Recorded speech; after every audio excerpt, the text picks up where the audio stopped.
Bonjour à toutes et à tous, donc bienvenue pour cette web conférence, une heure un adhérent, une solution, qui est organisée dans le cadre de la TEP, syndicat professionnel des acteurs du traitement des eaux de la parcelle. Je suis Jérémy Sténinger, le délégué général de la TEP. Et ce matin, on fait une web conférence sur le sujet de la valorisation des eaux non conventionnelles, l'usage domestique des eaux impropres à la consommation humaine et plus spécifiquement le recyclage des eaux grises, avec le témoignage d'un adhérent à TEP, la société Eau-Dali, qui est représenté ce matin par Florian Tual, qui est responsable du développement territorial Nord-Ouest. Donc la thématique de ce matin, c'est des solutions pour gérer l'eau autrement et durablement. Donc la TEP, c'est une organisation professionnelle qui a un petit peu plus de 5 ans aujourd'hui, hein. On s'approche tout doucement de nos 6 ans au mois d'octobre, mais dans le cadre des 5 ans du syndicat, on a initié une série de 10 webconférences, une heure un adhérent, une solution, où à tour de rôle, les adhérents prennent la parole pour développer une thématique qui concerne la TEP, soit autour du stockage, du traitement et de la valorisation des eaux du bâtiment et de la parcelle. Donc nos grandes thématiques, c'est la séparation à la source et l'assainissement non collectif, tout ce qui est gestion durable et intégrée des eaux pluviales à la parcelle, et tout ce qui va être valorisation des eaux non conventionnelles et plus spécifiquement récupération et utilisation d'eau de pluie et recyclage des eaux grises. Donc la TEP, c'est 32 adhérents aujourd'hui, hein. Donc il y a eu 20 membres, 20 nouveaux membres qui ont été accueillis sur les 5 ans de mise en place du syndicat. Et le syndicat a pris une place et est devenu un syndicat professionnel de référence et également un centre de ressources pour comprendre et agir, puisqu'on a développé, on a sur notre site internet plus d'une centaine d'outils, que ce soit des guides, des essentiels, des documents utiles, et puis également plus de 70 vidéos sur notre chaîne YouTube. Et vous pourrez notamment retrouver le replay de ce matin sur notre chaîne YouTube. En termes de publication, en lien avec la thématique de ce matin, ben, on a rédigé dès la sortie de la réglementation un aide-mémoire sur les usages domestiques des eaux impropres à la consommation humaine. Et depuis plus d'un an, au printemps dernier, on a sorti un modèle de fiche de conformité et de procès-verbal de réception des travaux des systèmes d'utilisation d'eau impropre à la consommation humaine. Et sur ce sujet-là, on travaille aujourd'hui à un guide de bonne pratique dans lequel on présentera des retours d'expérience de réalisation concrète pour nos adhérents. D'autres publications que vous pouvez retrouver sur le site de la TEP, dont des récentes. L'année dernière, on a sorti un dossier thématique sur la gestion durable et intégrée des eaux pluviales. Ce printemps, en mars, on a sorti un ouvrage sur le stockage, le traitement et la valorisation des eaux à l'attention des maires et des présidents d'intercommunalités. Et tout frais est sorti de presse il y a une semaine, un recueil réglementaire et de propositions qui se présente de la fosse septique à la directive ERU2. En fait, on fait le bilan d'un siècle de réglementation de l'assainissement non collectif en France et on met ça en perspective de la transposition de la directive ERU2.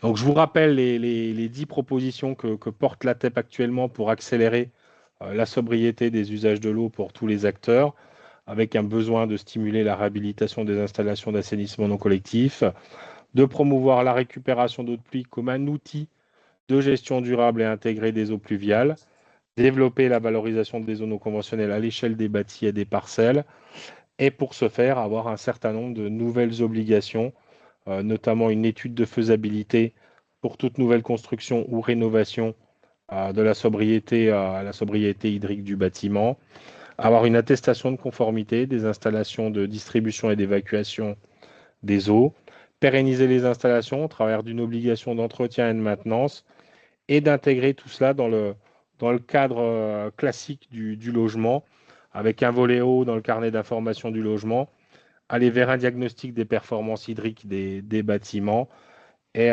pour ce faire, accompagner les Français au travers d'un volet eau dans le dispositif France Rénov'. Et comme je vous l'ai dit, vous pouvez retrouver gratuitement, en téléchargement gratuit, toutes nos publications sur notre site internet. Donc avant de céder la parole à Florian, la règle du jeu, donc je donne la parole à Florian pour nous faire une présentation. Et puis en fin de présentation, on aura un temps d'échange de questions-réponses. Et j'en profiterai à ce moment-là pour réactivez vos micros et vos caméras pour que vous puissiez poser vos questions en direct. Donc voilà, Florian, je te cède la parole. Ça marche. Bonjour tout le monde, merci de vous être libéré déjà pour cette présentation. Hop, je vais juste aller à la page numéro 1 et j'enlève ça, vous voyez bien? Oui. Ouais, super. Donc ravi de vous présenter Odali. On va essayer de faire, alors c'est un format assez particulier, on a 30-35 minutes ensemble. Je vais essayer de faire large, mais je vais aussi essayer de faire un peu plus précis parfois. Donc en espérant en tout cas que ça suscite des interrogations et j'aurai à cœur de répondre à vos questions à la fin. Donc, dans le cadre de cet ATEP, de ce moment ATEP, donc le sommaire en 6 points que je vais dérouler, donc une introduction rapide, une présentation des solutions avec un focus sur 3 solutions en particulier. Et ensuite, on conclura sur le constat et puis les évolutions dont on s'aperçoit en fait encore aujourd'hui. Odali est né d'un mariage, un mariage entre le groupe SOR, donc un pur player de l'eau, 90 ans d'expérience, plus de 90 ans d'expérience maintenant, et Innovaya. Innovaya, c'est une start-up lyonnaise, alors scale-up lyonnaise, parce qu'elle a 8 ans d'existence, et en fait, elle est spécialisée dans la miniaturisation d'unités de traitement d'eau. Et concrètement, on va, nous, Odali, se reposer sur les deux entités, c'est-à-dire le savoir-faire de SOR par rapport à la qualité de l'eau, par rapport à la gestion de l'eau, par rapport également à la connaissance opérationnelle du terrain, et la connaissance d'Innovaya pour tout ce qui est attrait, on va dire, à la technologie de miniaturisation. Donc, Odali, aujourd'hui, nous sommes 13 personnes partout en France, une grosse force commerciale, et nous staffons aujourd'hui par rapport à la conception et à l'industrialisation de nos solutions. Je vais enfoncer des portes ouvertes, mais juste très rapidement, pourquoi agir? Alors, ce sont les 3 schémas que l'on présente habituellement. La première carte, c'est les arrêtés de 2022, où on a vu que 2022 était une année particulièrement sèche. Et c'est d'ailleurs 2022 qui a en partie provoqué le changement de réglementation et le décret et l'arrêté du 12 juillet 2024. 93 départements concernés par des arrêtés sécheresse. On voit bien aujourd'hui que ce n'est pas épisodique parce qu'on a retrouvé également d'autres problématiques dans les années 2023, 2025 et fort à parier que cette année également, lorsqu'on voit le niveau des nappes notamment, il y aura très certainement d'autres problèmes à venir durant la saison estivale. Pardon. Le deuxième diagramme, c'est juste pour faire un focus sur la consommation de l'eau aujourd'hui, donc d'un habitant, d'un citoyen. Aujourd'hui, en fait, seulement 1% de la consommation de l'eau que nous prélevons, 1% est destiné à être bu, ce qui sous-entend que 99% n'est pas destiné donc à être bu. Et sur ces 99%, on peut imaginer en fait d'avoir un usage de l'eau qui soit en lien direct avec la qualité d'eau que nous pouvons en fait délivrer à ses habitants. Donc, il va falloir en fait réfléchir à différents usages, à différentes consommations pour s'assurer en fait d'une ressource qui soit disponible, pardon, et qui soit également de qualité escomptée. Troisième et dernière carte, c'est l'augmentation du prix de l'eau depuis 10 ans. Alors, c'est entre 2014 et 2023, on a eu une augmentation de 10,7% de l'eau en 10 ans. Aujourd'hui, les 10%, il n'est pas rare en fait de les avoir sur une seule et même année. On voit en fait une augmentation assez forte, j'allais dire exponentielle, du prix de l'eau. L'eau en fait va devenir une ressource qui sera peut-être pas du luxe, mais en tout cas qui aura un certain coût dans les années à venir. Donc notre mission, en fait, notre vision, nos missions, c'est de redonner à l'eau la valeur qu'elle mérite. 3 points qu'on essaye d'atteindre. Le premier point, c'est la réduction des pertes. Aujourd'hui, beaucoup de pertes, alors sur les réseaux certes, mais en tout cas beaucoup de pertes également sur la parcelle, avec des fuites qui ne sont pas forcément visibles. Et donc, on aura une solution pour cette problématique-ci. La deuxième, je l'ai dit, c'est donner du sens à la consommation. Et je vais d'ailleurs commencer par cette solution parce que c'est la solution phare d'Odali, c'est l'Aquapod, pour pouvoir réutiliser les eaux grises en fait, au sein des bâtiments. Et la troisième vision que nous avons, c'est valoriser les eaux disponibles. l'eau n'a plus à être considérée, en tout cas l'eau utilisée, usée, n'a plus à être considérée comme un rejet, mais véritablement comme une nouvelle ressource qu'on peut en fait réexploiter. Les solutions Odali aujourd'hui, donc il y en a 6, dont 2 en développement. On en a 4 finalisées. Je vais vous parler précisément de celles qui apparaissent en verte, c'est-à-dire l'Aquapod, le TANEP et le Mira.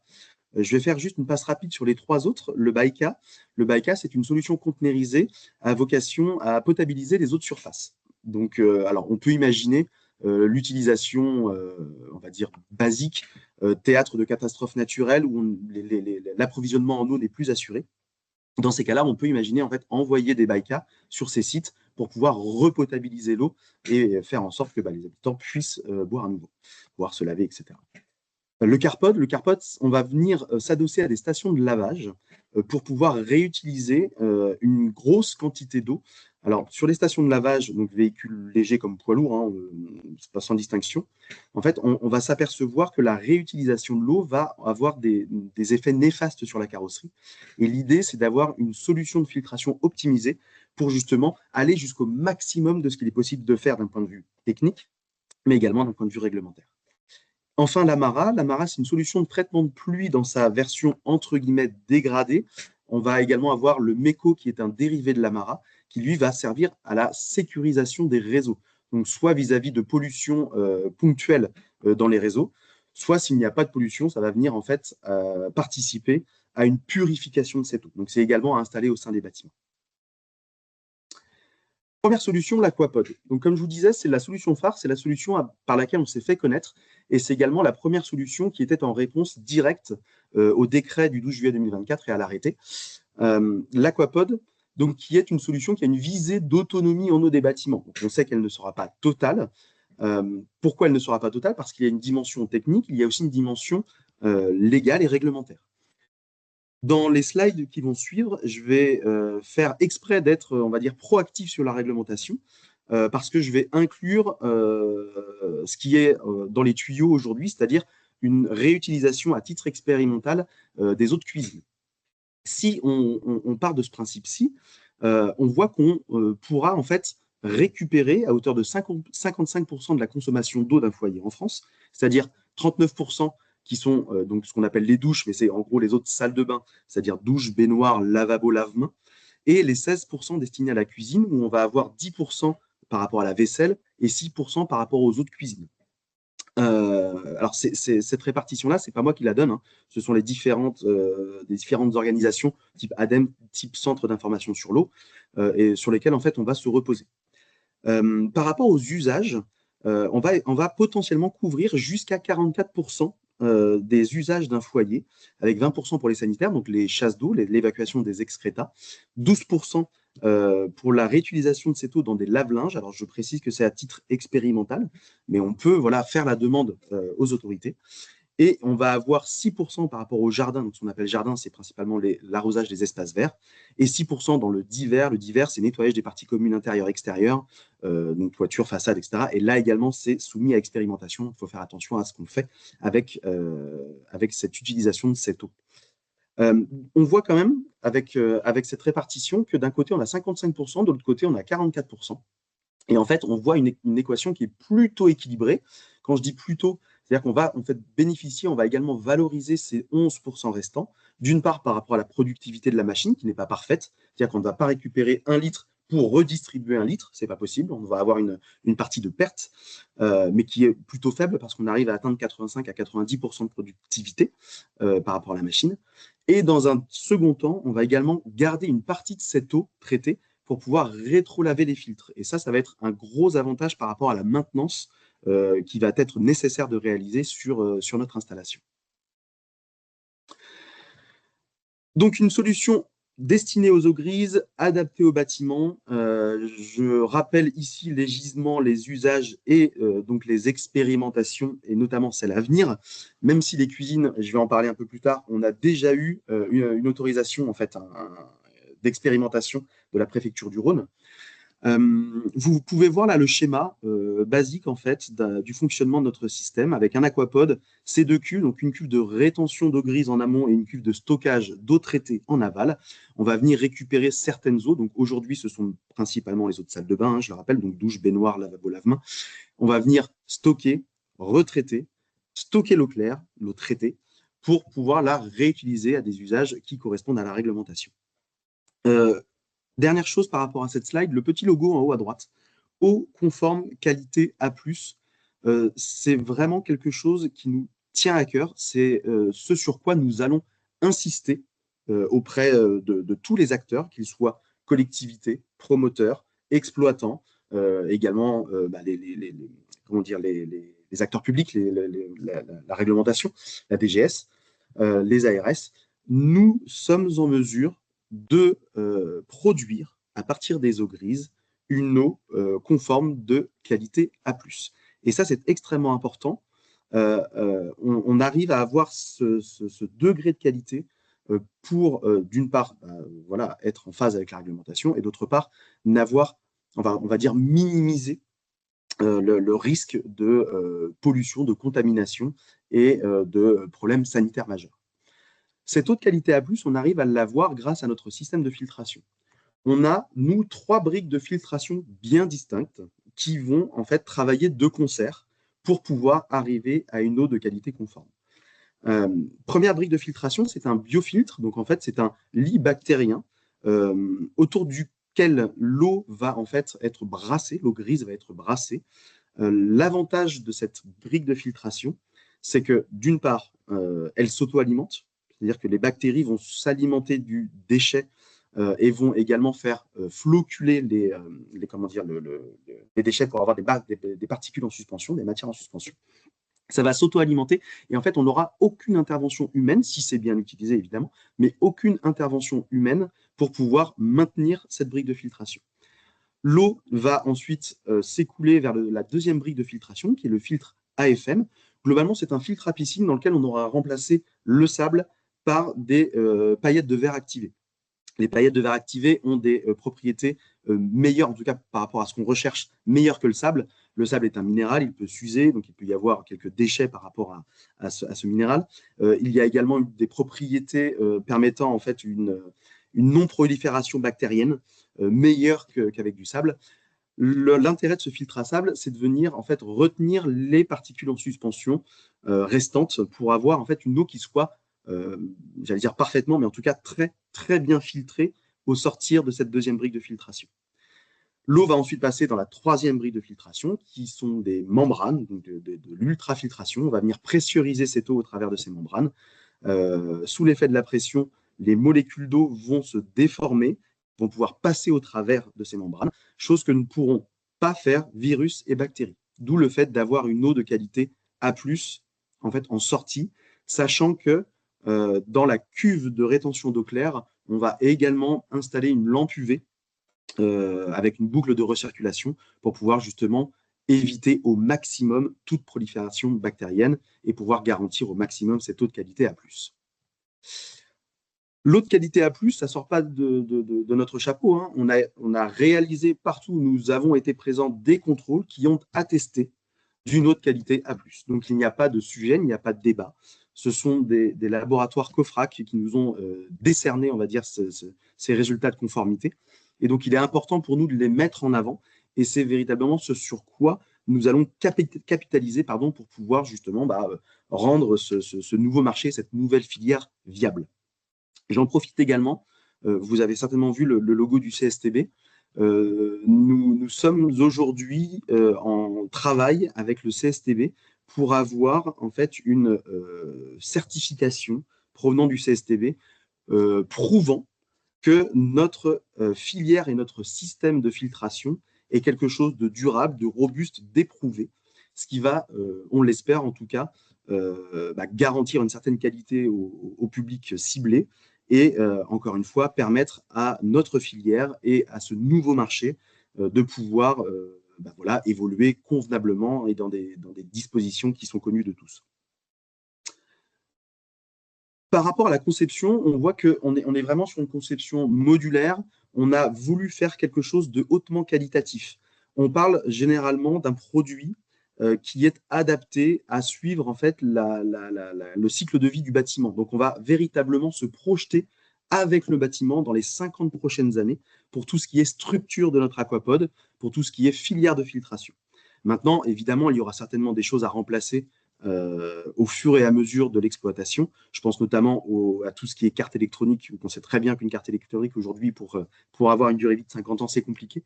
Néanmoins, pour les grosses briques de filtration, on va estimer le premier remplacement à horizon 7 ans. Jusqu'à donc la brique, le biofiltre, qui elle est censée durer, encore une fois, toute la vie de l'aquapod. Donc vous voyez bien qu'en 7 ans, on va être sur quelque chose comment dire, de vertueux. On va essayer de réduire au minimum les coûts cachés. On a réduit déjà au maximum les consommables. Pourquoi? Parce que notre filière de filtration ne nécessite aucune chimie par rapport au traitement de l'eau, uniquement 1 à 2 litres chaque année pour pouvoir en fait décolmater les membranes et pour pouvoir en fait assurer le bon fonctionnement des filtres. Mais sinon, aucune chimie, pardon, c'est-à-dire aucun coût supplémentaire.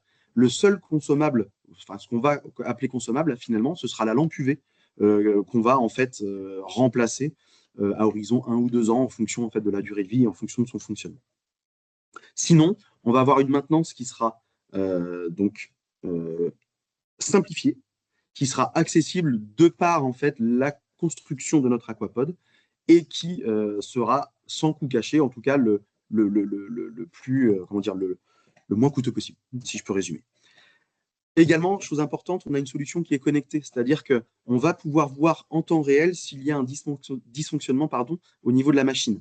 Ça va également faciliter les opérations de maintenance parce que la personne habilitée pour faire la maintenance de notre appareil pourra rentrer dans les paramètres et pouvoir remodifier à la marge certaines variables qui auraient pu, je ne sais pas moi, glisser ou en tout cas n'être plus parfaitement calibrées.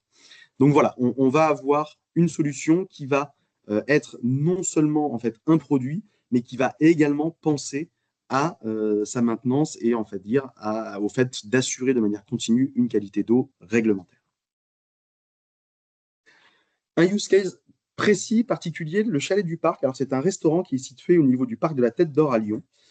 Nous avons justement eu un arrêté préfectoral permettant l'installation de cet aquapod et le retraitement des eaux de cuisine, parce qu'il y avait déjà en fait un système à l'intérieur de ce restaurant qui permettait en fait de pouvoir récupérer techniquement, j'entends, avec notre aquapod, les eaux de cuisine.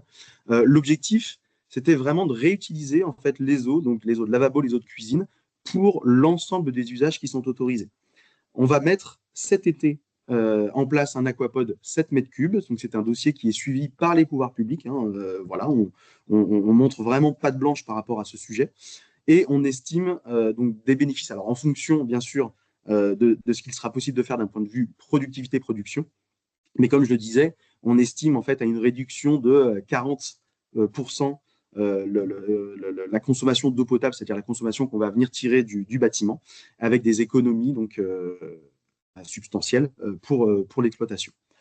Également, évidemment, un impact positif pour l'environnement. Donc, la mairie de Lyon était une mairie qui était en effet à l'écoute de ces sujets-ci, et c'est pour ça que nous avons pu avancer avec elle et les pouvoirs publics. Donc, pour ce cas-ci, mise en place été 2026.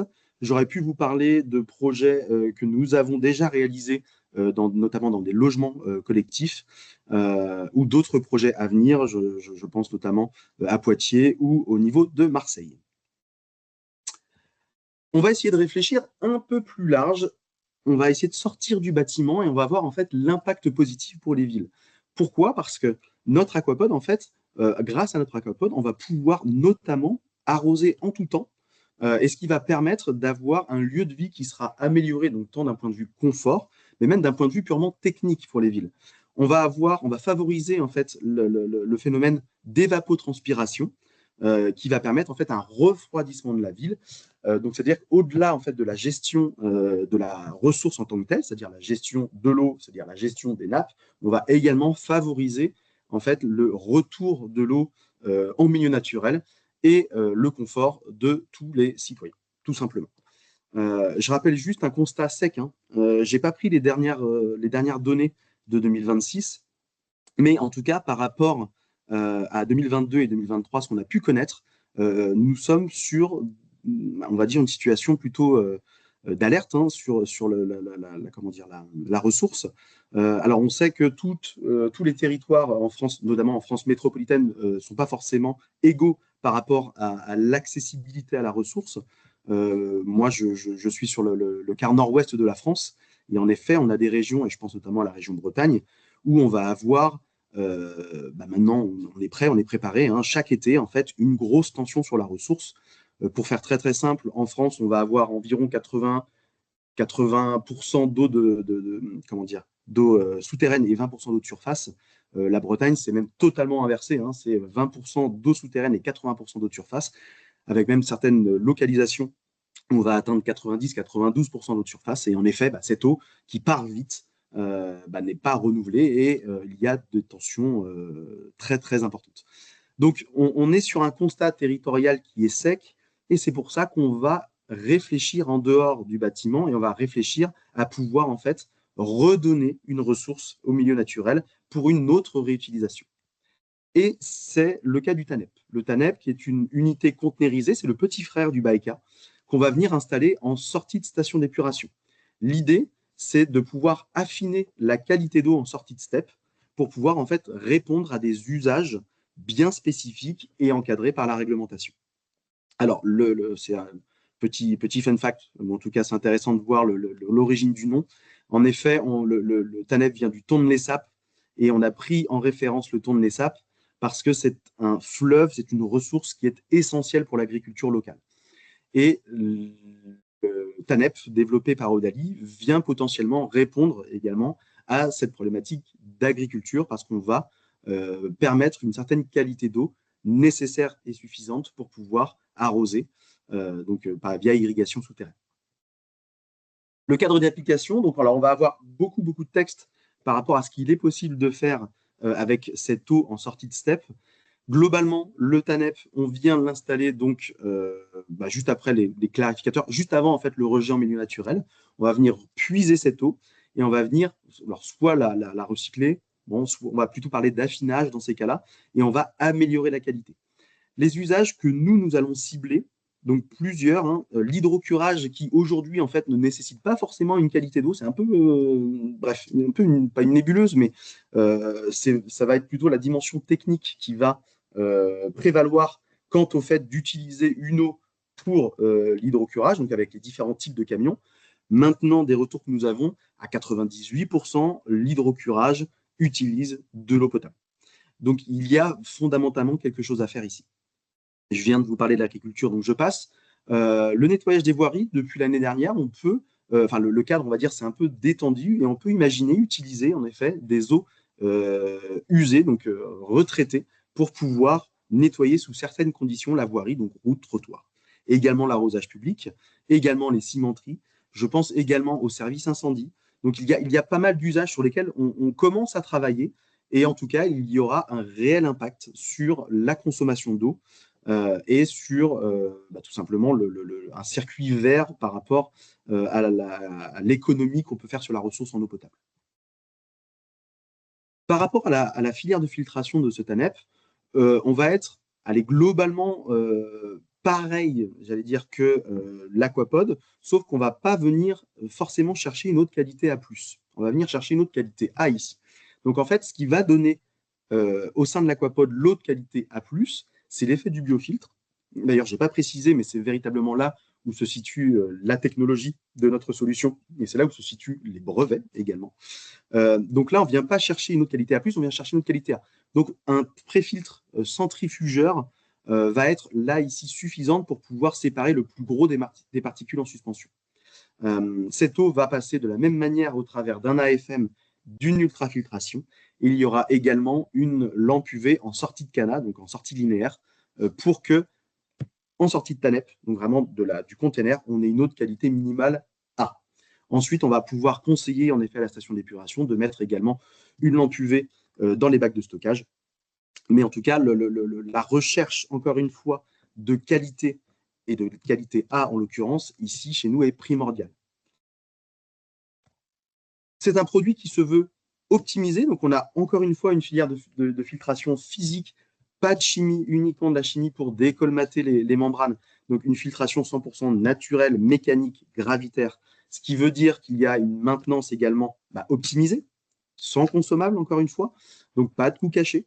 On est sur un container qui est facile à transporter, facile à installer. Des plots béton suffisent avec un raccordement au triphasé pour pouvoir, alors bien sûr, après, il y a un bac de stockage, etc. Mais en tout cas, par rapport au fonctionnement en tant que tel, on va être sur quelque chose d'extrêmement simple. On va être sur quelque chose également facile à utiliser. On n'a pas envie que les opérateurs au sein des stations d'épuration en viennent en fait à délaisser notre solution par complexité. On s'adresse normalement à des personnes qui ont une sensibilité, qui sont sachants, qui savent comment fonctionnent, on va dire, les stations d'épuration, l'eau et le retraitement. Donc normalement, c'est facilité. Néanmoins, on a quand même voulu rendre le plus simple possible l'utilisation de notre solution. Par rapport à l'efficacité, on est sur une solution qui est là également éprouvée. On est sur une capacité de filtration qui sera, alors certains diront modeste. Moi, je préfère dire qu'en fait, on s'adapte aux usages qui sont aujourd'hui permis par la réglementation. On n'a pas forcément vocation à traiter plus qu'il ne faut, sinon ça rajoute des coûts à la collectivité. Or, les usages que nous avons aujourd'hui sont encore une fois limités, mais c'est normal, hein, ça démarre. Et donc, on va venir en fait avoir une capacité de traitement de 60 mètres cubes jour, donc 10 mètres cubes heure en pointe, sachant que la vitesse, on va dire, enfin, le débit de croisière, c'est-à-dire le débit moyen, sera aux alentours de 5 à 7 mètres cubes par heure. Après, c'est en fonction de la présence sur la station d'épuration, c'est en fonction de la volonté également de la collectivité ou du délégataire pour faire fonctionner cette solution. Donc, on peut imaginer 60 mètres cubes jour, c'est une moyenne en fait. Ça peut être un peu plus, ça peut être un peu moins. Un use case ici précis, donc c'est la station d'épuration de Saint-Jean-d'Angély, où il y avait des problématiques de rejet d'eau. Alors, rien d'alarmant. C'était principalement en fait des problématiques de matière en suspension qui étaient présentes sur cette steppe. Dans les Charentes, où il y avait également une tension sur la ressource, et puis il y avait une volonté des acteurs publics de vouloir justement œuvrer dans ce sens et proposer en fait une solution de réutilisation en sortie de steppe. Nous avons installé donc notre container 20 pieds avec 60 mètres cubes d'eau traitée en moyenne par jour. Vu qu'il y avait une problématique de matière en suspension, on n'a pas atteint les 60 mètres cubes jour directement. En fait, on a eu des problématiques de crépine qui a été bouchée à plusieurs reprises. Néanmoins, on a réussi d'une part à avoir ce débit de 60 mètres cubes jour donc, au bout de quelques semaines. Et malgré le fait qu'il y avait des problématiques d'eau en entrée, on a toujours réussi à avoir une eau de qualité A en sortie. Tous les tests nous l'ont montré. Donc les bénéfices pour les clients, tout simplement, on améliore les rejets. D'accord. Donc il n'y a plus de problématique de pollution en sortie de steppe, quelle qu'elle soit. On crée bien évidemment une ressource, comme je vous le disais. Arrêtons de voir l'eau usée comme un rejet, voyons-la comme une ressource. Et c'est une ressource qui est visible, qui est cohérente et qui est concrète. J'en viens à la dernière solution, le Mira. Le Mira qui est un capteur de télérelève. Et en fait, on va venir surveiller la consommation, on va venir la monitorer au plus près pour pouvoir avoir un impact direct sur la ressource d'une part et économique d'autre part. Le Mira vient de la rivière Mira qui signifie, donc mirar, qui signifie observer, voir. Et donc, on trouvait que c'était plutôt pertinent par rapport à cette solution. Le Mira, c'est une solution qui se veut, pareil, extrêmement simple. 5 minutes, montre en main, allez, 10 minutes si vraiment on n'est pas professionnel, pour pouvoir fixer ce capteur au compteur. On vient s'adapter à, alors j'allais dire tous les compteurs, il y aura toujours un ou deux compteurs vieillissants malheureusement qui passeront entre les gouttes, mais à 99,5% des compteurs. Une première partie de notre solution qu'on ne voit pas ici, qui est justement la fixation au niveau du compteur, et la deuxième partie que l'on voit ici, qui va permettre en fait de télérelever. De manière totalement autonome et de pouvoir en fait transférer, transbahuter la donnée là où on souhaite. Donc en termes d'encombrement, on est sur une solution qui fait 20 cm, 25 peut-être à tout casser, donc quelque chose de très compact qui va pouvoir en fait s'adapter absolument partout, qui ne nécessite pas de branchement électrique parce qu'elle est dotée d'une batterie qui dure 10 ans à l'intérieur et qu'on peut venir remplacer. Le module que vous voyez là est également équipé d'une carte SIM, je vais y arriver, d'une carte SIM qui va permettre en fait de pouvoir, je vous dis, envoyer la donnée là où l'on souhaite. C'est conçu pour tous les bâtiments, donc comme l'aquapote finalement, on peut l'imaginer absolument partout, tant qu'il y a nécessité, on va dire, à monitorer, et on s'aperçoit qu'il y a toujours nécessité à monitorer pour le coup. Et notre grosse force, alors on aura deux grosses forces par rapport à cette solution. D'une part, le fonctionnement en multisite, c'est-à-dire qu'on va pouvoir rassembler sur un seul et même logiciel ou page web l'intégralité des données en temps réel. Donc ça, c'est une première chose. Et la deuxième force de notre solution, c'est justement la gestion de la donnée, c'est-à-dire la plateforme que nous allons avoir et qui va permettre en fait un reporting précis et véritablement, comment dire, adapté aux contraintes. Alors, on a beaucoup d'industriels sur ce segment de marché. Les industriels, eux, vont pouvoir sélectionner en fonction du site, en fonction de la localisation précise, en fonction du poste de production, là où ça consomme le plus, est-ce qu'il y a des dérives et en fait, les actions à mener pour pouvoir optimiser cette consommation. Donc l'interface, j'y reviens parce que c'est vraiment le plus fort de notre solution, où on va avoir en fait une mémoire IA directement intégrée et qui va permettre, dès le branchement, de pouvoir savoir s'il y a une dérive de consommation. C'est-à-dire qu'au bout d'un quart d'heure, une demi-heure, on va se rendre compte qu'il y a une surconsommation au niveau de tel capteur, et donc on va déjà pouvoir alerter sur une fuite potentielle. C'est algorithmique, c'est très simple d'utilisation, ça fait les calculs pour vous. Vous avez juste à sélectionner en fait sur la page ce que vous souhaitez mettre en valeur et les tableaux, donc soit les tableaux en forme vraiment tableur, soit les graphes que vous pouvez voir sur l'écran, se mettent à jour instantanément. Économie maximisée, évidemment, parce qu'on va venir instantanément cibler les problématiques et donc on va pouvoir avoir un réel impact direct, on va dire, sur la consommation et donc sur les finances. Le meilleur use case peut-être aujourd'hui, c'est un groupement de 300 EHPAD dans lequel en fait nous avons installé une cinquantaine de capteurs de télérelève, donc dans différents bâtiments. Et je vous disais justement, le plus bel exemple que nous avons, c'est la détection d'une fuite non visible en 30 minutes, ce qui a permis en fait d'économiser, on a calculé par rapport à ce qu'ils avaient payé en N-1, ce qui a permis d'économiser 120 000 € sur un seul et même capteur. Donc on voit véritablement l'impact et l'intérêt que ça peut avoir sur des gros faiseurs, comme ici ce groupement d'EHPAD, où on n'a pas forcément en fait une gestion optimisée de la ressource et on paye sans trop savoir parce qu'on n'a jamais fait les calculs et on voit qu'il y a là tout de suite un impact immédiat. Donc on a également pour comme avantage de pouvoir cibler précisément où se trouve en fait la fuite, ce qui va faire un gain de temps en termes d'intervention, ce qui va éviter de creuser un peu partout tout le temps. Et donc là, on a encore une fois peut-être le meilleur exemple qui nous a été donné d'avoir aujourd'hui par rapport à ce mur. En guise de conclusion, je vais faire un petit topo sur les constats d'aujourd'hui et l'évolution.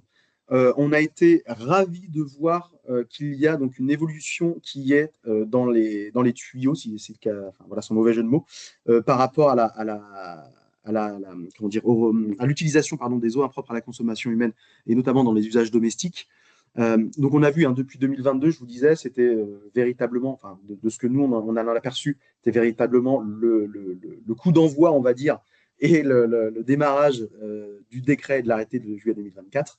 Donc on voit que la situation, forcément, elle s'empire, et donc il y a de nouveaux usages qui sont qui sont présentés aujourd'hui pour pouvoir être intégrés, donc alors sous phase expérimentale, et pouvoir être intégrés directement à la réglementation. Donc on s'en réjouit, on voit que ça va dans le bon sens, on voit qu'il y a en effet un réel soutien des services de l'État, et on voit surtout que, à force justement d'insister sur la qualité, sur le sérieux de notre profession et sur le sérieux de la filière, on peut voir une crainte finalement qui s'estompe. Et à raison, hein, on est en mesure, nous professionnels, de faire quelque chose de hautement qualitatif. Alors nous, on le montre et on axe véritablement notre communication sur ça. Il faut que la filière s'organise. On essaye de montrer le chemin, encore une fois, avec le CSTB, avec la publication, nous, de nos analyses. qui justement voilà, prouve que nous arrivons justement à avoir cette qualité d'eau. Et donc, on va véritablement vers une évolution des mentalités. L'évolution des mentalités, elle n'est pas qu'en France. Récemment, donc, on a eu comment dire, une validation par rapport à la ville de Barcelone pour l'obligation de l'intégration de systèmes de réutilisation d'eau grise, donc de retraitement et de réutilisation des eaux grises, pour tout nouveau logement ou pour toute réhabilitation lourde supérieure à 16 logements. Bâtiments, je veux dire, supérieure à 16 logements. On voit que ça va dans le bon sens. Voilà, c'est véritablement à terme ce que l'on essaye de chercher. Pourquoi? Parce qu'aujourd'hui, nous sommes encore dans une situation où nous gaspillons beaucoup trop d'eau par rapport à ce qu'on pourrait en faire. Voilà, encore une fois, l'eau usée n'est pas un rejet. L'eau usée est une ressource. Le constat aujourd'hui, c'est qu'on est véritablement écouté. On a beaucoup comment dire, de réunions, d'explications, d'intérêt, de traction par rapport à nos solutions.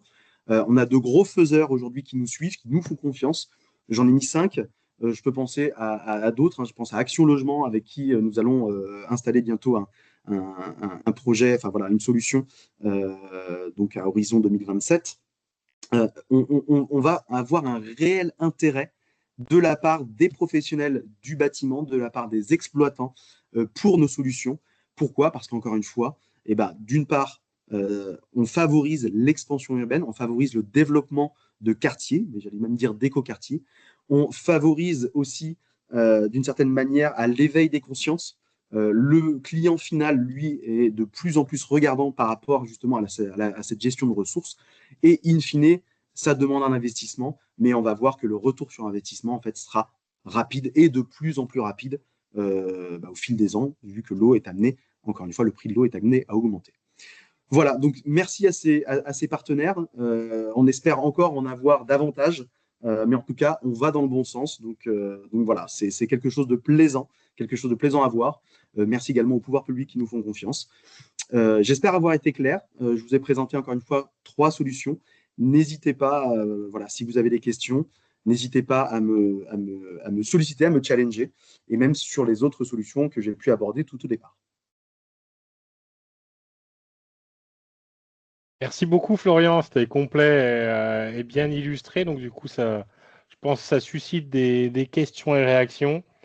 Donc, n'hésitez pas parce que j'ai réactivé les caméras et les micros de tous. Donc, allez-y, n'hésitez pas à lever la main pour pouvoir poser vos questions.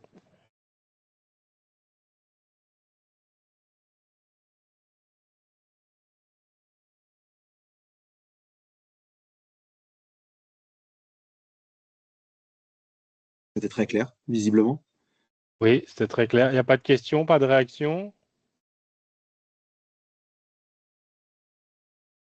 Il y a Cameron, apparemment, qui a une question. Hello, Ok. bonjour, merci beaucoup pour la présentation. Juste une petite question. Vous pouvez me rappeler, c'est quoi le volume ou le flux plus petit pour l'unité, pour les bâtiments? Ah oui, excusez-moi, c'est vrai que j'en ai pas parlé. On va avoir 3 gammes. Donc, là, vous parlez de l'aquapod.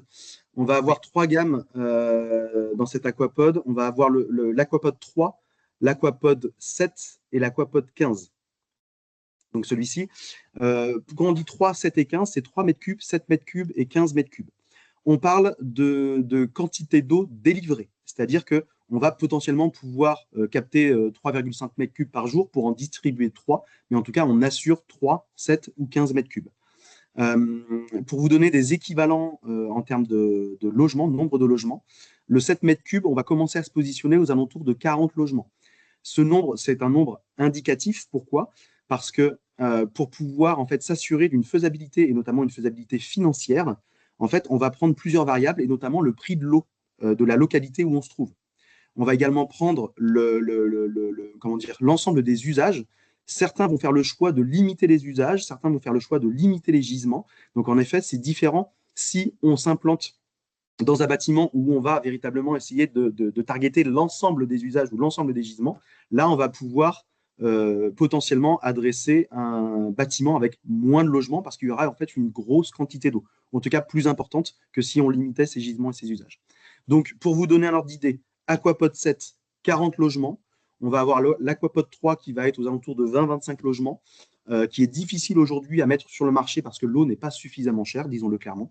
Tant que l'eau ne restera pas chère, eh bien, voilà, il n'y aura aucune raison, en tout cas financière, de l'installer. Mais bon, ça va aller dans le bon sens, j'en suis certain. 7 mètres, 7 mètres cubes, 40 logements, et donc 15 mètres cubes, on va être aux alentours de 90, 100 logements, et on peut aller jusqu'à 120 logements.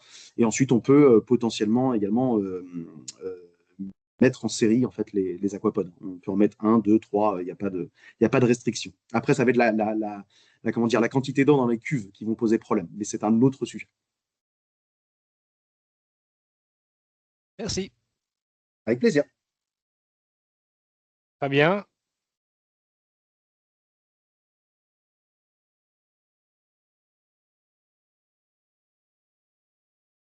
Le micro n'est pas activé, Fabien.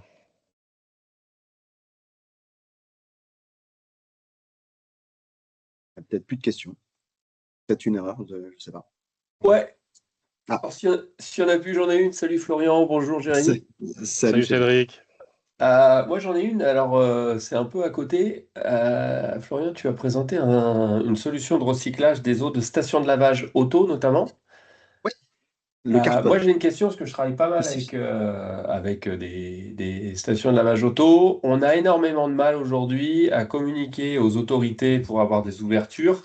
Les taux réels de recyclage entre ce qui est consommé, ce qui est perdu par le lavage, ce qui est recyclé, mais ce qui peut être utilisé sur des phases de finition ou pas. Est-ce que justement tes solutions le permettent d'associer tous ces éléments-là? Est-ce que tu associes eau de pluie et recyclage pour atteindre les fameux 70% d'eau non conventionnelle utilisée? Comment tu peux accompagner nos clients là-dessus pour garantir surtout à l'Adréal le respect de cette norme de 70%?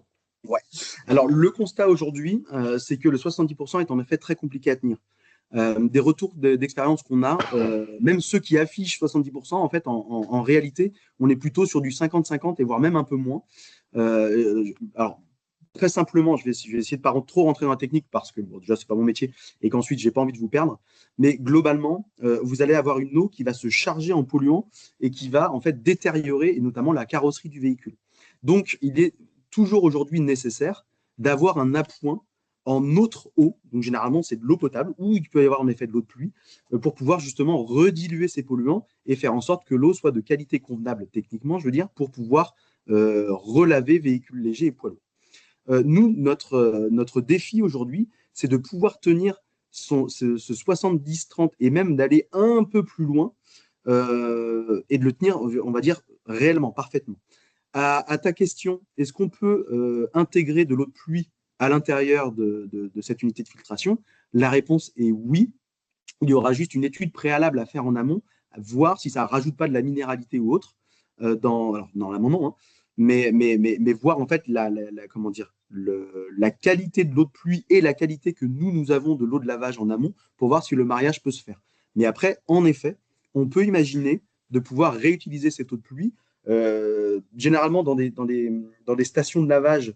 Alors, ça peut être des centres commerciaux ou autres. On peut aussi imaginer potentiellement, alors à voir si réglementairement parlant c'est possible, mais réutiliser des eaux qui servent à la sécurité incendie.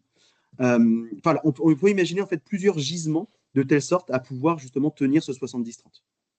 Je ne sais pas si ça répond à ta question, Cédric. Si, moi, il y a ces éléments-là que j'ai dans toutes les études qu'on fait, et il y a surtout le fait d'apporter les garanties auprès des autorités, avec notamment du monitoring, mais ça, vu que tu en mets sur l'Aquapod, j'imagine qu'on peut facilement la mettre sur le Carpod. Toutes nos solutions que tu vois là sont monitorées. Donc ça, en effet, ça nous enlève une épine du pied. Alors c'est ce que je disais, hein, on est en cours de développement aujourd'hui par rapport au Carpod et à la Mara.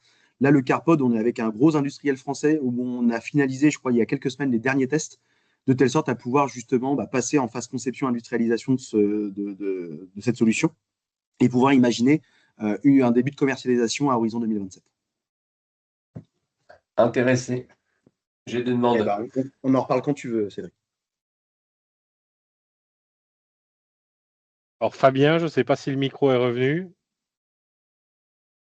Sinon, n'hésite pas à poser ta question ou ta remarque par écrit.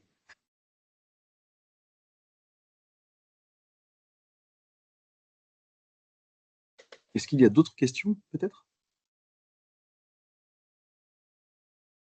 Jean-François. Bonjour, moi j'ai une petite question. Il est évoqué un projet, un use case où vous allez faire de la valorisation des eaux issues d'un restaurant. Oui. C'est quelles eaux exactement au niveau du restaurant? Parce qu'en général, sur les restaurants, on est sur des effluents qui peuvent être extrêmement chargés Oui. et Alors, qui posent certaines problématiques de traitement automatiquement. ouais, alors c'est mon homologue Benjamin qui est, je crois, présent en plus aujourd'hui, qui gère ce sujet explicitement. Je vais essayer de répondre et si Benjamin, tu veux faire un complément avec grand plaisir. On est véritablement sur les eaux de restaurant, c'est-à-dire les eaux de vaisselle, les eaux de cuisine. Le restaurant, en fait, avait déjà été équipé préalablement, c'est-à-dire avant nous, notre intervention, d'un dégrayeur-dégraisseur. C'est-à-dire qu'en fait, il a déjà en son sein toute la filière de filtration pour pouvoir, j'allais dire purifier, c'est peut-être pas le mot, mais en tout cas traiter, avoir un pré-traitement de cette eau, d'un point de vue graisse notamment. Et en fait, nous, on va venir se pluguer sur la filière déjà existante. Donc, pour répondre à votre question, on va, je pense, en tout cas majoritairement, récupérer ces eaux de cuisine. Donc, ce qu'on appelle cuisine, c'est encore une fois cuisine et vaisselle, pour pouvoir justement les réutiliser au sein du bâtiment. Je ne sais pas si ça répond à ta question, Jean-François. Si, ça répond, ça sous-entend qu'il y avait vous avez déjà un traitement pour dégraisser en amont. La question qui se posait sous-jacente, c'est est-ce que vous n'avez pas de problématique de manque de nutriments pour assurer le bon fonctionnement de votre biomasse sur le biofiltre? Alors, ça, c'est une bonne question. C'est géré par la technique, par Innovaya et puis par nous, Ryan et Christophe. On s'est posé la question. Des premiers retours qu'on a pu faire, en fait, mais de manière totalement expérimentale. Et quand je dis expérimentale, c'est cadré. Hein, c'est pas du tout avec un établissement recevant du public. On était plutôt dans des écoles ou autres, voilà, où on a fait ces tests aussi. On a plutôt de très, très bons résultats. Donc, c'est pour ça qu'on est confiant par rapport à cet aquapod. On a aussi réussi à montrer patte blanche par rapport à ce qu'il était possible de faire avec notre filière de filtration. C'est d'ailleurs pour ça qu'on a eu, in fine, l'autorisation préfectorale de la préfecture du Rhône. Donc voilà, on est plutôt confiant. Maintenant, oui, c'est sûr, on va l'installer. Alors, je ne l'ai pas précisé, mais de toute façon, dans tous les schémas dans lesquels nous allons installer un aquapod, il va forcément y avoir un délai avant de pouvoir réutiliser les eaux, pour la bonne et simple raison, c'est qu'il va falloir que la biomasse se fasse en fait à l'eau entrante. C'est-à-dire qu'il n'y aura pas d'instantanéité, pas comme dans un TANEP par exemple, où là ce sera beaucoup, beaucoup plus rapide. L'aquapod, en effet, la première brique de filtration étant la brique bactério, c'est elle qui va se prendre en plein fouet en fait les eaux grises. Donc il va falloir que la bactério se fasse avant de pouvoir avoir une autre qualité à plus. Donc, pour répondre à ta question, est-ce qu'on aura les paramètres, on va dire, nécessaires par rapport à la biomasse pour qu'elle puisse justement fonctionner? Des retours qu'on a eus, la réponse est oui. Maintenant, est-ce que ça va prendre 2 semaines ou 6 semaines? Là, je ne peux pas trop m'avancer. Ok, ben merci pour la réponse. Avec plaisir. Cameron, je crois. Je pense que Fabien a réussi à écrire sa question. Donc, je peux. Je ne peux pas la voir. Je peux pas. Comme vous voulez. Ouais. Ok, en fait, c'était juste une question rapide par rapport le produit Amara, solution de traitement des eaux de pluie. Oui. En France, si vous avez des idées de à quel point les polluants dans les eaux de pluie, c'est vraiment l'impact, c'est vraiment un problème. Parce que, ou pas, ou quel type de polluants posent Oui. normalement un problème? Alors, par rapport aux eaux de pluie, je parle sous contrôle de Monsieur Pluie, qui est Cédric. Alors, nous, on est plutôt de l'avis, justement, d'avoir une filière de filtration qui soit robuste par rapport à ces eaux de pluie. Force est de constater aujourd'hui, d'un point de vue réglementaire, qu'on ne peut faire davantage de choses avec de l'eau de pluie qu'avec de l'eau usée traitée. C'est un fait. Et la réglementation actuelle, en fait, comment dire, autorise certaines choses là où nous, avec l'aquapod, nous allons soit ne pas être autorisés à réutiliser l'eau, ou soit à un cadre expérimental. Donc, pour répondre à la question, est-ce qu'on est taillé pour répondre, pour traiter, on va dire, les polluants qu'on peut trouver Oui, parce qu'encore une fois, on va se reposer d'une part sur Innovaya, d'autre part sur SORT, c'est-à-dire qu'on va vraiment avoir une connaissance des polluants que l'on retrouve, j'allais dire de manière générale, générique, dans l'eau de pluie. Donc oui, on est en mesure de pouvoir la traiter.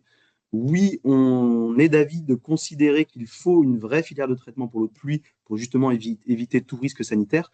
Maintenant, encore une fois, il est en développement. Qu'est-ce qu'il y aura in fine? Je ne peux pas vous dire là à l'instant T, mais forcément qu'on va proposer quelque chose qui va venir garantir une certaine qualité d'eau. Et si Cédric, tu veux compléter, libre à toi. On n'a pas de micro, Cédric.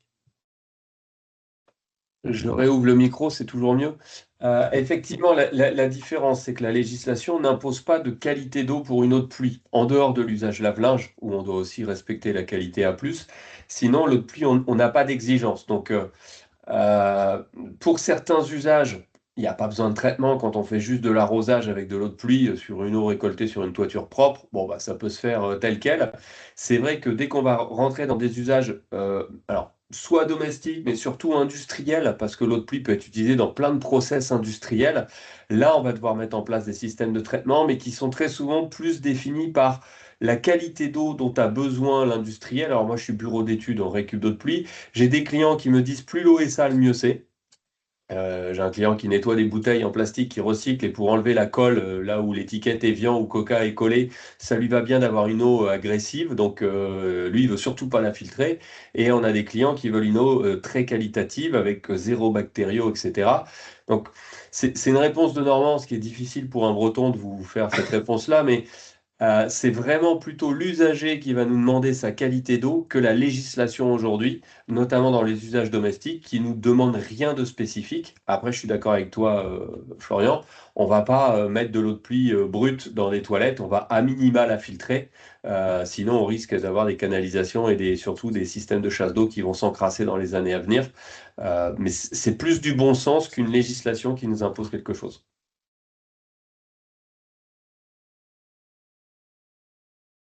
Merci. Donc il y avait une question par écrit ou pas, Jérémy? Oui, je l'ai. Je peux te la.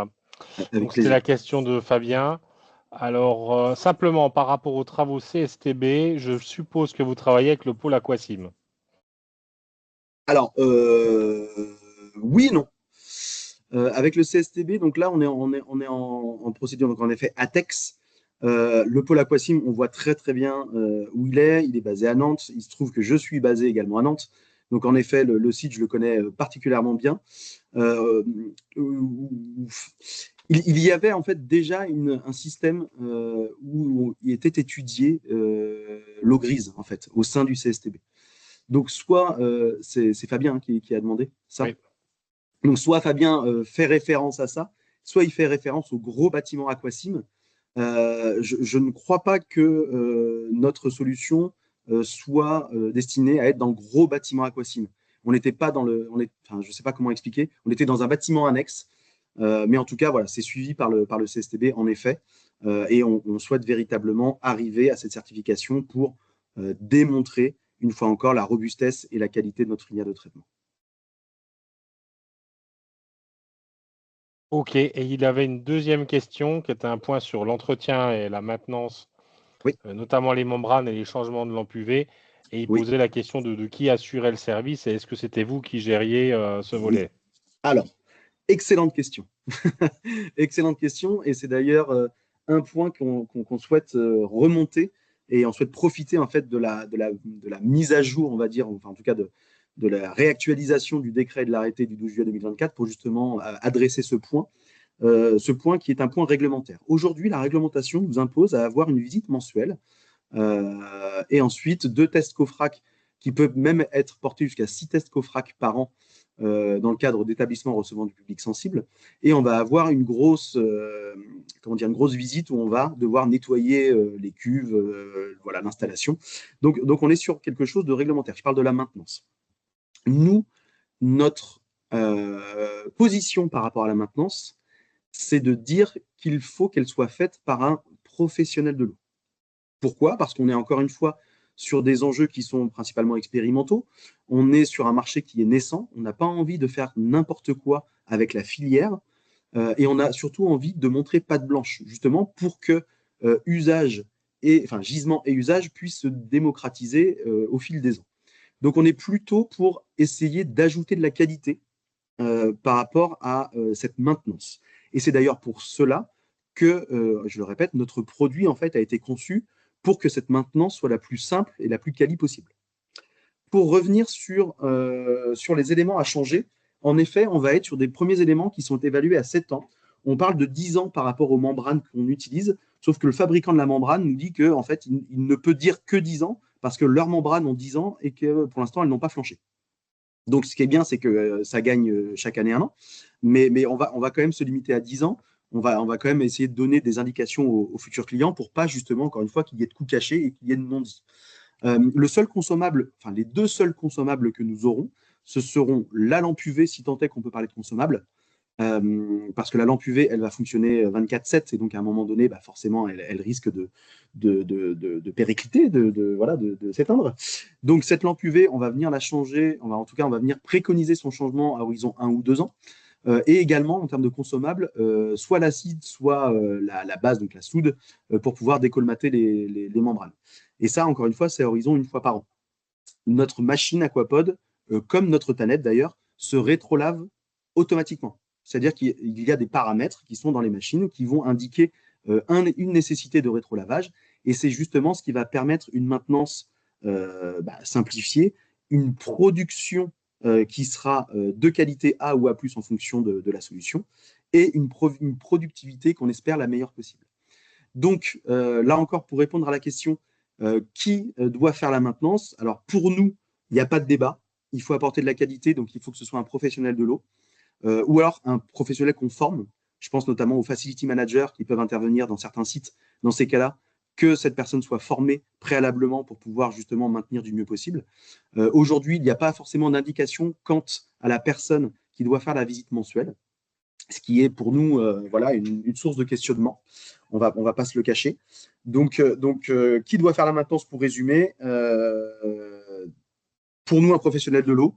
Pour nous, avec un passage donc d'une fois par mois, avec 2 tests COFRAC et avec une grosse visite pour l'entretien de la machine dans sa globalité. Je ne sais pas si j'ai répondu à la question.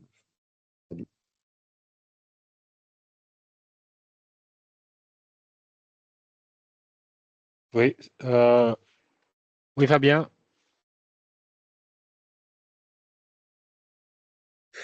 Ah, il a voulu juste mettre OK, je pense. Ah oui, c'est un pouce. Oui, il y avait l'almavet et le pouce. Bon, super. Du coup, tu as répondu à la question, Florian. Est-ce qu'on peut prendre une dernière question, s'il y a une dernière question?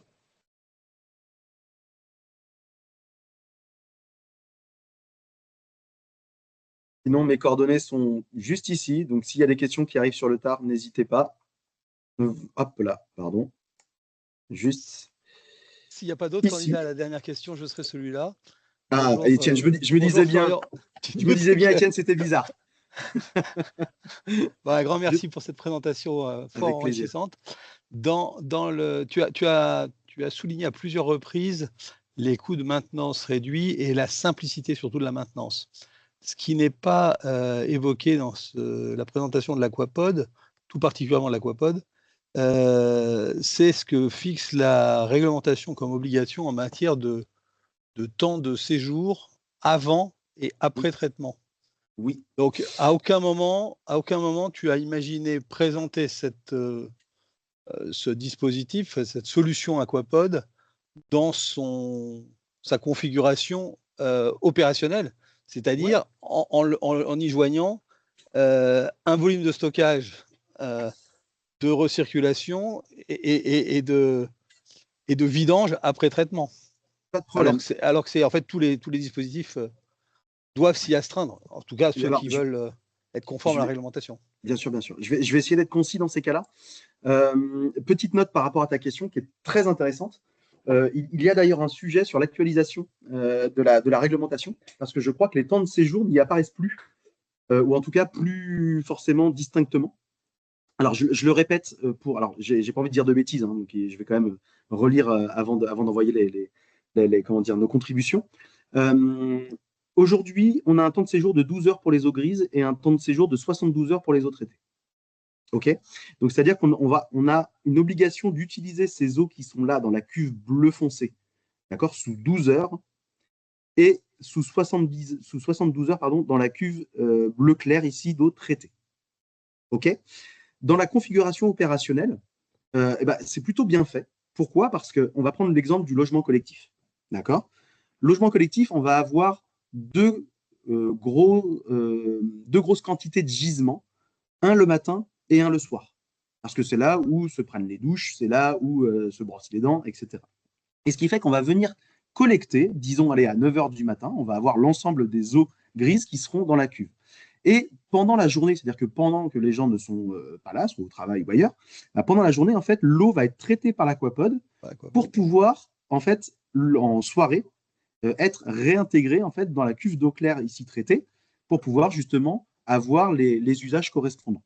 Donc, les 12 heures, nous vont plutôt bien parce qu'en fait, ça cadre, on va dire, le temps qu'il est nécessaire d'avoir pour la filtration et pour avoir en fait une eau disponible le soir quand les gens entrent. Et la même chose le soir au matin. C'est-à-dire que le soir, gros gisement d'eau grise une nouvelle fois, qu'on va venir traiter durant la nuit pour avoir une eau disponible le matin.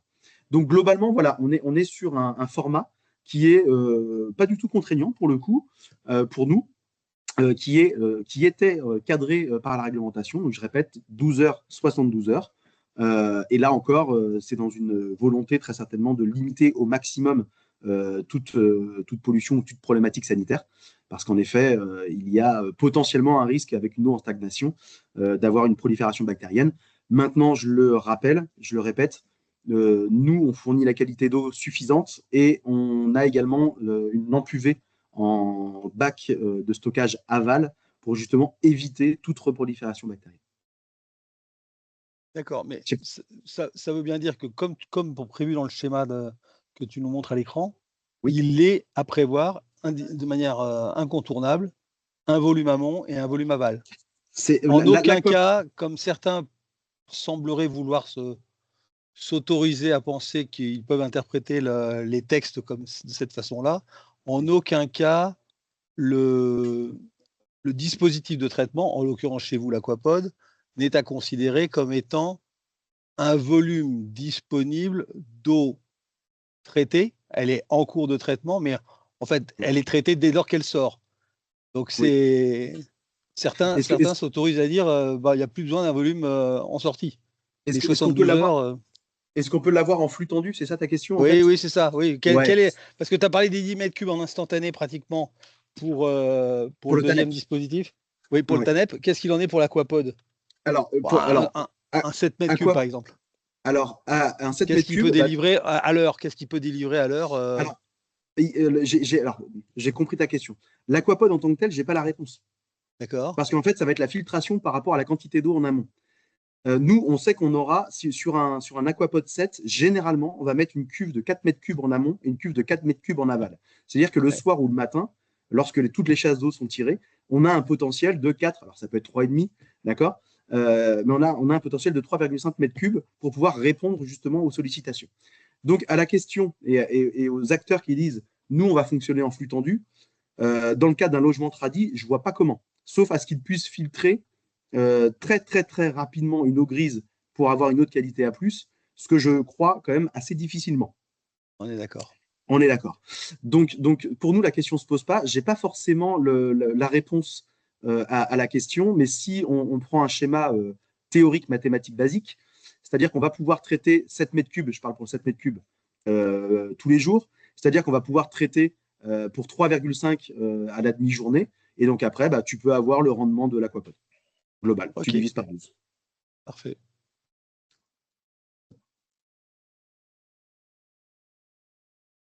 Est-ce que c'est... Ça répond parfaitement pour ce qui me concerne. Bon, merci. Avec plaisir, Étienne.